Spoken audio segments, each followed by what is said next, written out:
Next category के reactions हम alkenes के देखेंगे, दैट इज पॉलीमराइजेशन। तो पॉलीमराइजेशन पूरी यूनिट है वैसे बेटा पॉलीमर करके 12th में, और जो कि अब निकल चुकी है सिलेबस में से, तो इसलिए अब जो कुछ भी पॉलीमर का करेंगे तो वो हम इसी टॉपिक में यहाँ पर कर सकते हैं इन 11th।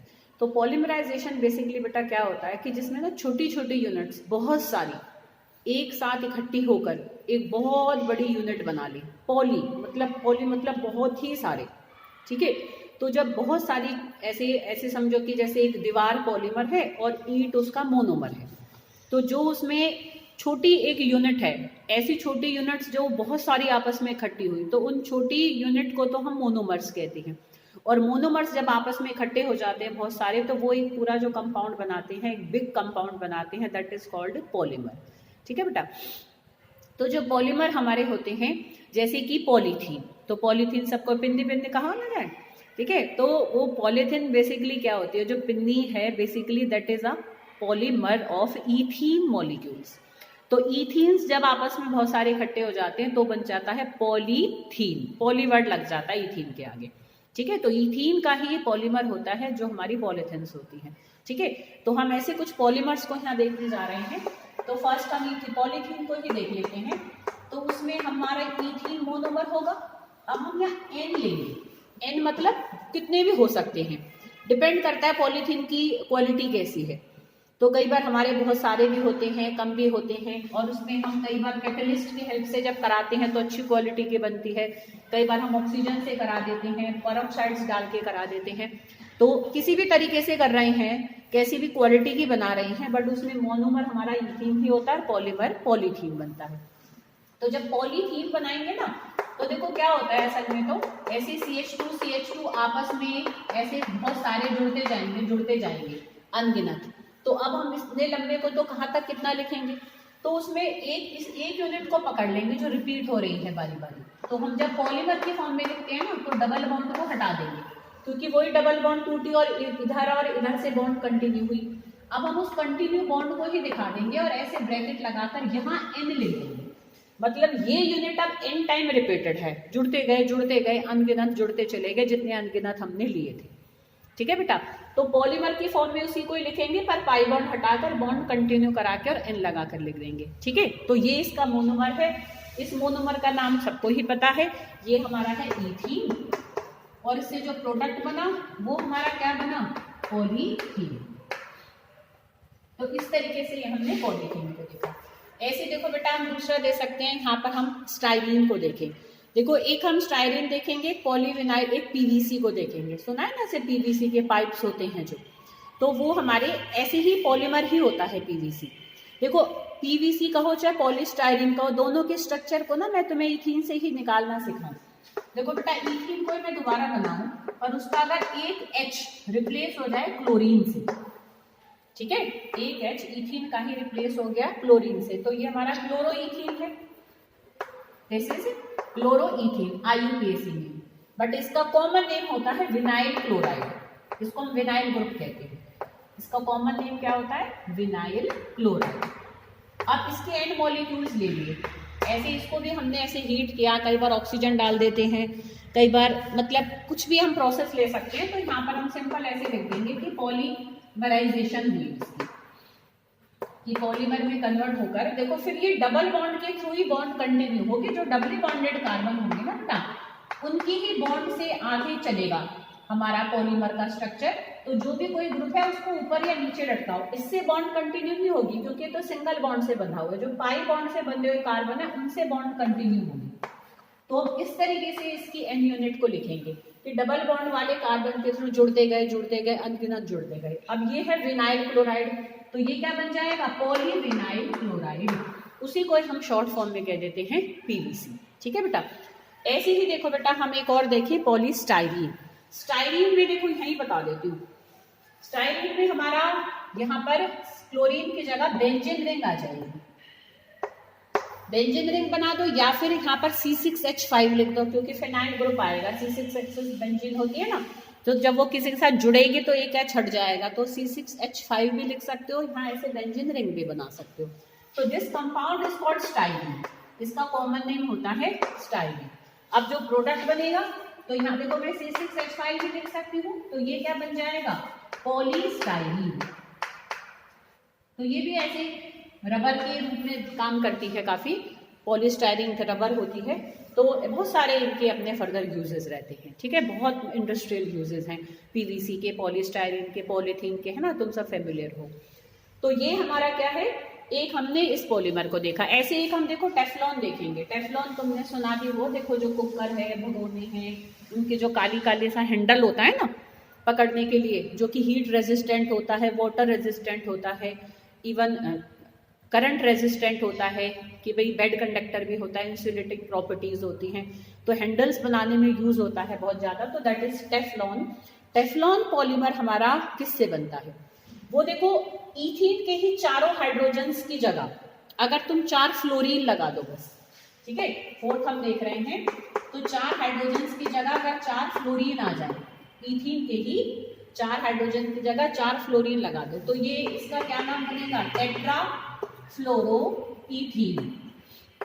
ये इसका IUPAC नेम बनेगा, ठीक है ना बेटा। तो अब मैं इसका अगर पॉलीमर बना दूं, तो यहाँ पर हम ऐसे ही लिख देंगे, यहाँ पर भी पॉलीमराइजेशन। तो इसका अगर हम पॉलीमर बना दें बेटा, तो यहाँ पर देखो ये बॉन्ड जब ऐसे कंटिन्यू होगी, सेम वैसे ही ईथीन की तरह, बस H की जगह F है, तो इसको हम पॉली टेट्रा फ्लोरोईथीन कहेंगे अगर उस नाम से हम देखें, तो पॉली टेट्रा फ्लोरोईथीन, है ना। इसी को शॉर्ट फॉर्म में हम देखो ऐसे PTFE भी कह देते हैं, ऐसे भी पूछ लेते हैं इसको, 12th में तो काफी आता था पहले, अब ये यूनिट ही नहीं है। और हम इसी को ही कॉमन लैंग्वेज में टेफ्लॉन भी कहते हैं, ठीक है। तो टेफ्लॉन इस पॉलीमर को कहते हैं। आ रही बेटा बात समझ में। देखो यहाँ थोड़ा सा ऐसे करके दिखा दूं तो तुम्हें छाया सी, कोई नहीं, CF2 को ऐसे करके लिखा हुआ है बस मैंने, है ना, नोट्स में तुम्हें दिख जाएगा। इसको भी मैंने यहाँ तक एल्कीन्स के जितने भी रिएक्शंस तुम्हारे बचे थे एडिशन रिएक्शन के बाद वाले, सबको ही मैंने ऐसे नोट्स के फॉर्म में बना दिया है, तो इनको मैं तुम्हें इनके फोटो भेज दूंगी। तो these all are the chemical reactions of alkenes. अब हम इनके यूजेस देखें, तो यूजेस को तुम बुक से नोट कर लोगे, मैंने निशान लगा दिए हैं, मैं फोटो भेज दूंगी बेटा। तो अब देखो जो जितने भी बेसिकली वैसे जो केमिकल रिएक्शंस है सारे उसके यूजेस ही है, ठीक है ना। बट एल्कीन्स को देखो हमारे काफी सारे इसके यूजेस हैं, जैसे पॉलीमर के फॉर्म में ही बहुत सारे यूज हैं, कि टेफ्लॉन है, पॉलीथीन है, पॉलीस्टाइरीन, PVC, तो they are widely use in industries, ठीक है, बहुत इनके मतलब अनगिनत यूजेस होते हैं। इसके अलावा हम एल्कीन्स के देखो यूजेस में देखें, जैसे पीछे हमने देखा तो एल्कोहल बनाने में एल्कीन हमारे खूब यूज हो रहे हैं, ठीक है ना। ऐसे ही जो इथाइलिन होता है, तुम्हें याद हो तो बेटा जब 10th में हमने हॉर्मोन्स पढ़े थे, ठीक है, उसमें एक हमने ऐसे पढ़ा था कि जो हमारी जिब्बरलिन होती है ना, और ऑक्सिन होता है, एब्सिसिक अम्ल होता है, याद है, याद आया है। तो उसी में ही एक और साइटोकाइनिन था, है ना, और उसी में मैंने एक तुम्हें बताया था एथिलीन। एथिलीन हम ईथीन का ही कॉमन नेम होता है, जो ईथीन होता है ना बेटा, उसी को कॉमन सिस्टम में हम एथिलीन कहते हैं। तो एथिलीन कहो या ईथीन कहो, तो उसको यूज किया जाता है इन राइपनिंग ऑफ फ्रूट्स, मतलब जो फ्रूट्स होते हैं उनको पकाने में, फलों को पकाने में एक गैस छोड़ दी जाती है, तो वो नेचुरली भी प्लांट्स उसको सीक्रेट करते हैं। जब फ्रूट कच्चा होता है ना, तो पौधे में हार्मोन एथिलीन निकलती है और फलों को पकाती है। अब मान लो किसी दूर जगह से हमें मान लो सेब या केले लेकर आने हैं, तो वहां से कच्चे ले आते हैं और उसको एक ऐसे हम बॉक्स में रख देते हैं, या एक इस तरीके से एक बंद जगह पर ऐसे रख देते हैं जहां पर हम एथिलीन गैस को छोड़ रहे होते हैं, तो धीरे धीरे रास्ते में आते आते वो पक रही होती है, या यहाँ लाकर पका लेते हैं। तो वो एक नेचुरल ही पकाने का तरीका है, मतलब उससे अगर पकाया जा रहा है तो फल तो कोई दिक्कत नहीं है, क्योंकि नेचर भी उसको उसी गैस के ही थ्रू पका रहा है। तो ethylene is used in ripening of fruits, तो फलों को पकाने में भी हमारा इनका यूज है। तो इस तरीके से इसके कुछ यूजेस हैं, ठीक है बेटा। तो जिनको तुम नोट कर लेना, मैं इनके निशान लगाकर भेज दूंगी। तो this is all about alkenes. तो अब हमने इस यूनिट को आधा कर लिया है, जिसमें हमारे एल्केन्स हो गए, हमारी एल्कीन्स हो गई। अब उल्टा हमारे लिए आसान रहेगी, क्योंकि वो चीजें बारी बारी, एल्काइंस के काफी रिएक्शंस एल्कीन के जैसे ही हैं। तो अब हम एल्काइंस पर आ रहे हैं, क्योंकि वो भी अनसैचुरेटेड कंपाउंड है, एल्कीन्स भी अनसैचुरेटेड कंपाउंड है। बस फर्क क्या है, एल्कीन में हमारी 1 पाई बॉन्ड होती है और एल्काइंस में हमारी 2 पाई बॉन्ड्स होती हैं। ठीक है। तो इनके कॉमन नेम भी बेटा कुछ के याद रखना, जैसे कि हमारा जो ईथीन था उसको हम इथाइलीन भी कहते हैं, कहीं लिख लेना बेशक बेटा, जहाँ ज़्यादातर हर रिएक्शन में हमने एथीन को ही लिया है, तो एथीन के नीचे एथिलीन भी लिख लेना, ठीक है। इथाइलीन कहते हैं वैसे, जब हम अगर हम इंग्लिश में करेंगे तो देखो ये स्पेलिंग होती है, तो इथीन के साथ में कहीं इथाइलीन को भी लिख लेना। अब हम करने जा रहे हैं अपने एल्काइंस, ठीक है। तो एल्काइंस के मेथड्स ऑफ प्रिपरेशन को हम करने जा रहे हैं। तो एल्काइंस में कोई हमारी आइसोमेरिज्म भी नहीं है, आइसोमेरिज्म दो ही थी जो हम ऑलरेडी कर चुके हैं। एक हमने करी थी उसमें कन्फर्मेशनल आइसोमेरिज्म एल्कीन्स में, और ज्योमेट्रिकल आइसोमेरिज्म करी थी एल्कीन्स में, तो इसमें कोई नहीं है। तो अब हम methods of preparation of alkynes को देखेंगे। तो methods of preparation of alkynes, तो अब हम अपना थर्ड लेके चल रहे हैं। तो एल्काइंस की जब हम मेथड्स ऑफ प्रिपरेशन को देखेंगे तो सबसे पहले हम इसका मेथड ऑफ प्रिपरेशन देखेंगे फ्रॉम कार्बाइड्स, ठीक है बेटा।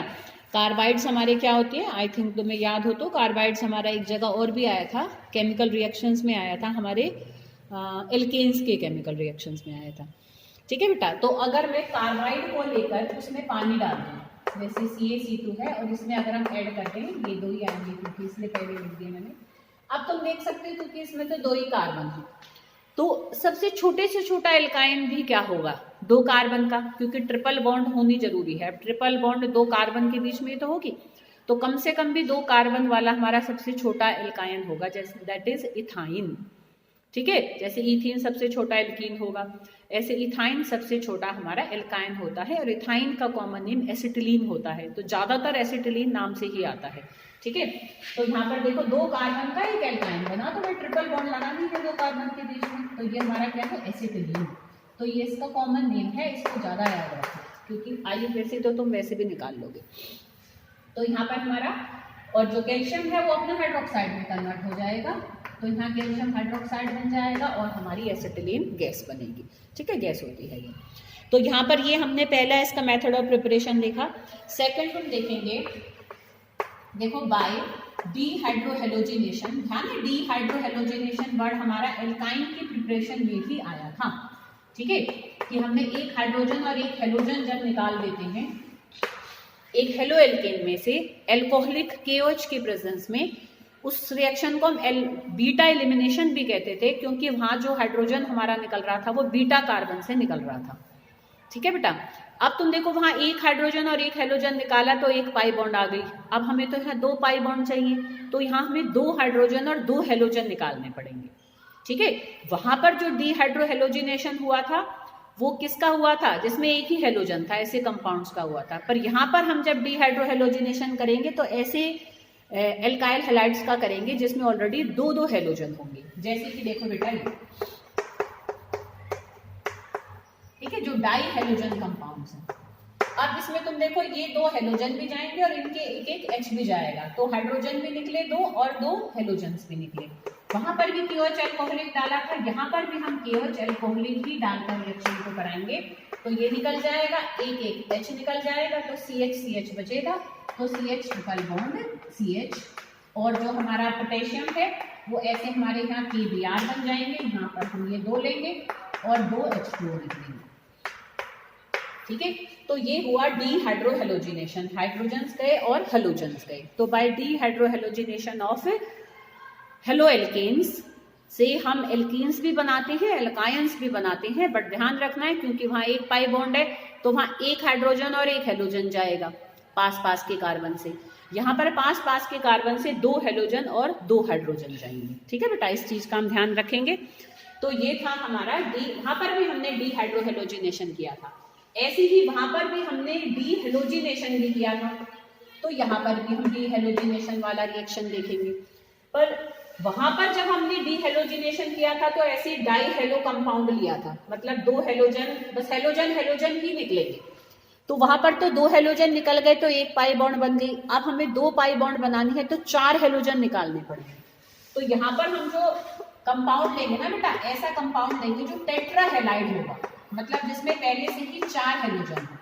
जब डीहेलोजिनेशन होगा तो एल्कीन बनाने के लिए तो हमने दो हेलोजन वाला लिया था और एल्काइन बनाने के लिए चार हेलोजन वाला लेंगे, देखो इस तरीके से लग गए 4 हेलोजन, ठीक है। तो अब इन चारों को निकाल दो तो यहाँ ट्रिपल बॉन्ड आ जाएगी। इसके लिए हम मेथेनॉल की प्रेजेंस में इसको गर्म करते हैं जिंक के साथ, वहां पर भी जिंक के साथ ही गर्म किया था, ठीक है। और ऐसी मेथड मतलब सेम हमारे रिएजेंट्स थे, ठीक है, ऐसे सेम रिएजेंट्स हमारे वहाँ पे, बस वहाँ पर 2 हेलोजन वाला था, यहाँ 4 हेलोजन वाला लेंगे। तो ये चारों निकल जाएंगे और यहाँ पर हमें इस तरीके से क्या मिल जाएगा बेटा, अपना एक एल्काइन मिल जाएगा और ZnBr2 हमारे बाहर निकलेंगे। पर यहाँ 2 निकलेंगे, वहाँ पर ऐसे 1 निकला था, बस इतना फर्क चलेगा, बाकी हमारे काफ़ी सारे रिएक्शंस सेम है, ठीक है बेटा। ऐसे इसमें एक और भी है हमारा reaction by dehalogenation of haloforms. Haloforms क्या होते हैं, जैसे क्लोरोफॉर्म, ब्रोमोफॉर्म, आयोडोफॉर्म, इस तरीके से। तो हम क्लोरोफॉर्म से इसको कर लेते हैं, जैसे ये CH दिस इज क्लोरोफॉर्म। तो सिल्वर के साथ हम इसको गर्म कर दें, ठीक है। ये 2 लेंगे, देखो क्लोरोफॉर्म के मॉलिक्यूल, एक को उल्टा करके लिख लो, ऐसे उल्टा कर दिया मैंने। तो यहाँ 6 सिल्वर जब आपस में मिलेंगे, सॉरी यहाँ प्लस का साइन आएगा, ऑल आर रिएक्टेंट्स वेल लगे, इसलिए थोड़ा मैं जल्दी कर रही हूँ, मेरा +2 में पीरियड है। तो अब देखो इस तरीके से यहाँ AgCl निकल जाएंगे, अरे देखो इस तरीके से। तो यहाँ पर क्या होगा, ऐसे ये AgCl 6 AgCl निकल जाएंगे और ये CH इस CH के साथ जुड़ जाएगा, ये क्या है, हेलोफॉर्म। तो यहाँ CHCl3 भी हो सकता है, CHBr3 भी हो सकता है, CHI3 भी हो सकता है। हेलोफॉर्म मतलब क्लोरोफॉर्म, ब्रोमोफॉर्म, आयोडोफॉर्म, कोई सा भी ले सकते हैं। तो वो हेलोजन सिल्वर के साथ निकल जाएंगे, पीछे जो CH बचेगा वो आपस में बॉन्ड बनाकर यहाँ पर बना लेंगे एक एल्कायन, ठीक है, इस तरीके से। ऐसे नेक्स्ट हम देखें synthesis from carbon and hydrogen. Simple carbon और हाइड्रोजन को ना बेटा बहुत हाई टेम्परेचर पर, जैसे 3270 है ना, जैसे 3000 से ऊपर हम टेम्परेचर दें, थोड़ी इलेक्ट्रिक आर्क सेट करें। इलेक्ट्रिक आर्क मतलब ऐसे 2 एनोड कैथोड ले आए बिल्कुल पास, और उनको टच ना होने दें, उस हाई करंट दें, तो दोनों में चिंगारी पैदा होंगी बहुत ज़्यादा, उस चिंगारी से बहुत हीट निकलेगी। उस हीट में खाली कार्बन और हाइड्रोजन डाल दो, वो आपस में ही जुड़ जाते हैं। तो बाय एक तरीके से हीटिंग विद इलेक्ट्रिक आर्क, तो कार्बन और हाइड्रोजन आपस में ही दोनों जुड़कर क्या बना लेंगे, यहाँ पर हम लिख देंगे ऐसे कि इलेक्ट्रिक आर्क सेट करें हमने आर्क, ठीक है। और आपस में यहाँ पर क्या बन जाएगा, ऐसे एसिटोनेट बन जाएगा। तो इस तरीके से भी हम इनको बना सकते हैं। और हम लास्ट इसके प्रिपरेशन का मेथड देखेंगे, I think this is 6th। तो उसमें हम सोडा अमाइड की हेल्प से हम क्या करते हैं, एक्चुअल में तुमने देखा होगा कि पीछे के जितने भी अभी हमने मेथड करे ज्यादातर सब में एसिटिलीन ही बन रहा है, ठीक है बेटा। तो अब एसिटिलीन की हेल्प से हम हायर एल्काइंस बना सकते हैं। तो अब हम एक ऐसा मेथड देख रहे हैं जिसमें एल्काइन से ही एल्काइन बना रहे हैं, बट एक लोअर एल्काइन से हायर एल्काइन बना रहे हैं, ठीक है बेटा। तो जैसे कि हमारा ये हमने एसिटिलीन को लिया, देखो जो ट्रिपली बॉन्डेड कार्बन होता है ना वो हाईली इलेक्ट्रोनेगेटिव होता है, क्योंकि कार्बन sp हाइब्रिडाइज्ड है। sp हाइब्रिड मतलब छोटा ऑर्बिटल हो गया, बहुत छोटा। sp3 बड़ा ऑर्बिटल, sp2 छोटा, sp और भी छोटा। तो छोटा ऑर्बिटल है तो बहुत स्ट्रांगली हाइड्रोजन से इलेक्ट्रॉन को खींच रहा है, तो ये ज्यादा इलेक्ट्रोनेगेटिव होता है एज कम्पेयर टू sp2 और sp3 हाइब्रिडाइज्ड कार्बन। तो ज्यादा इलेक्ट्रोनेगेटिव होने की वजह से अगर उसके साथ डायरेक्टली H जुड़ा रहता है तो H से वो पूरा इलेक्ट्रॉन खींच सकता है, तो मतलब it is highly acidic in nature. तो H यहाँ पर एज H पॉजिटिव रिमूव हो जाता है आराम से। तो यहाँ पर अगर मैं इसको सोडा अमाइड के साथ NaNH2 के साथ बिठाकर गर्म करूँ ना लिक्विड अमोनिया की प्रेजेंस में, तो यहाँ पर ये एसिडिक H है, ये H रिमूव होगा और यहाँ Na आ जाएगा, ये H तो इसके साथ मिलकर अमोनिया बन जाएगा। अब देखो यहाँ पर ये क्या बना, ऐसे ये नेगेटिव और यहाँ पर ये आ गया Na पॉजिटिव और यहाँ पर निकल गया NH3 बाहर निकल गया। अब ये जो हमारे कंपाउंड बने ना इनको हम सोडियम एसिटाइलाइट्स कहते हैं, ठीक है। चलो पूरा लिख देती हूँ, सोडियम एसिटाइलाइट्स।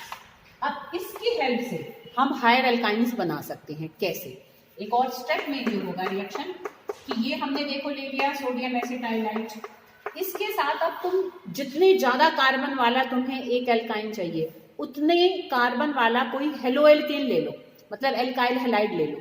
जैसे मुझे इसमें 2 कार्बन और डालना है, एसिटिलीन से 2 कार्बन ज्यादा वाला एल्काइन बनाना है। जैसे अब हमें 2 कार्बन का है तो अब हमें ब्यूटाइन बनाना है, तो 2 कार्बन वाला मैंने यहाँ पर एक एल्काइल हैलाइड ले लिया। जैसे मैंने क्लोरोइथेन ले लिया, ब्रोमोइथेन ले लो, आयोडोइथेन ले लो। अब ये हमारा सोडियम तो इस Cl के साथ निकल जाएगा और ये R ग्रुप इसकी जगह आ जाएगा, तो यहाँ पर HC ट्रिपल बॉन्ड C ये नेगेटिव है ही, और अब नेगेटिव हम नहीं लगाएंगे क्योंकि वो जब तक सोडियम था तब तक शो करेंगे। अब ये बस सोडियम की जगह वो R ग्रुप आ जाएगा जो तुम यहाँ हेलो एल्केन में लेकर चलोगे, और ये NaCl यहाँ से बाहर निकल जाएगा। तो इस तरीके से अगर यहाँ एक कार्बन का R लोगे तो एक मिथाइल ग्रुप आ जाएगा, हम इथाइन से प्रोपाइन बना लेंगे। तुम यहाँ 3 कार्बन का लोगे तो 3 कार्बन आ जाएंगे, यहाँ से हम पेंटाइन भी बना सकते हैं। ठीक है बेटा, तो इस तरीके से हम यहाँ पर क्या कर सकते हैं, with the help of this soda amide और लिक्विड अमोनिया हम एसिटिलीन को सोडा अमाइड में कन्वर्ट कर सकते हैं due to the acidic nature of hydrogen present in alkynes directly with the triply bonded carbon. जो ट्रिपली बॉन्डेड कार्बन से जुड़े हुए H हैं वो हमारे कैसे होते हैं, एसिडिक नेचर के होते हैं। तो उनको हम सोडियम से रिप्लेस करके फिर हेलो एल्केन से ट्रीट कराकर कितना भी हायर एल्काइन हम बना सकते हैं। ठीक है, तो these are the preparation reactions of alkynes. अब फिजिकल प्रॉपर्टीज भी इसकी कुछ खास नहीं है, तो उनको भी मैं तुम्हें थोड़ा थोड़ा बता देती हूँ, नोट करके भेज दूंगी। तो फिर कल हम करेंगे अपने एल्काइंस की केमिकल रिएक्शंस। तो देखो इसमें भी हम देखें तो 3 मेंबर तो पहले गैसेस होती हैं, बाकी के फिर हमारे यहाँ पर क्या होते हैं बेटा, नेक्स्ट 8 लिक्विड्स होते हैं, आगे के सारे सॉलिड्स होती हैं। ठीक है बेटा, स्मेल हम देखें तो एल्काइन सारे ऑर्डरलेस होते हैं, इनकी कोई पर्टिकुलर स्मेल नहीं होती, पर जो एसिटिलीन है उसकी थोड़ी गार्लिक स्मेल होती है। ठीक है, थोड़ी ऐसे लहसुन जैसी स्मेल होती है। ठीक है बेटा, वो भी एक्चुअल में इसलिए होती है क्योंकि जब उसको बना रहे होते हैं तो ज़्यादातर उसको बनाने में जो इसका मतलब लेबोरेटरी में जो इंडस्ट्रियल मेथड होता है तो उसमें थोड़ा फॉस्फीन गैस मिक्स रहती है, उसकी वजह से उसमें गार्लिक स्मेल आ रही होती है। ठीक है, मेल्टिंग पॉइंट बॉइलिंग पॉइंट देखें तो इनका एल्कीन और एल्केन के कंपैरेटिवली थोड़ा सा हाई होता है क्योंकि ज़्यादा इलेक्ट्रोनेगेटिव होते हैं, तो यहाँ पर हल्की सी पोलैरिटी बढ़ती है, तो आपस में अट्रैक्शन स्ट्रॉन्ग होती है, तो इनका थोड़ा उनसे ज़्यादा होता है। सोलेबिलिटी देखें तो ये भी वाटर में इनसोल्युबल होते हैं, पर ऑर्गेनिक सॉल्वेंट्स में सोल्युबल होते हैं, जैसे कि बेंजीन, टॉलुएन, इन सब में। ठीक है, एल्काइंस और एल्कीन्स की अगर हम रिएक्टिविटी को बेटा थोड़ा कंपेयर करें ना, जबकि इसमें 2 पाई बॉन्ड हैं, पर एल्काइंस हमारे कम रिएक्टिव होते हैं एज कंपेयर टू एल्कीन्स, क्योंकि जो पाई बॉन्ड ऊपर और नीचे होते हैं ना बेटा वो ऐसे घूमने लग जाते हैं। तो घूमकर एक तरीके से क्या है कि वो एक जगह मतलब बहुत सारे पाई बॉन्ड ऊपर, पाई इलेक्ट्रॉन तो ऐसे रोटेट कर रहे होते हैं, तो कोई चीज जब एक जगह लोकलाइज्ड नहीं है तो आने वाले को रिएक्ट करने में कंफ्यूजन होता है, कहाँ से पकड़ो, पकड़ने बैठेगा भाग के इधर आ जाएंगे, फिर पकड़े भाग के ऊपर आ गया।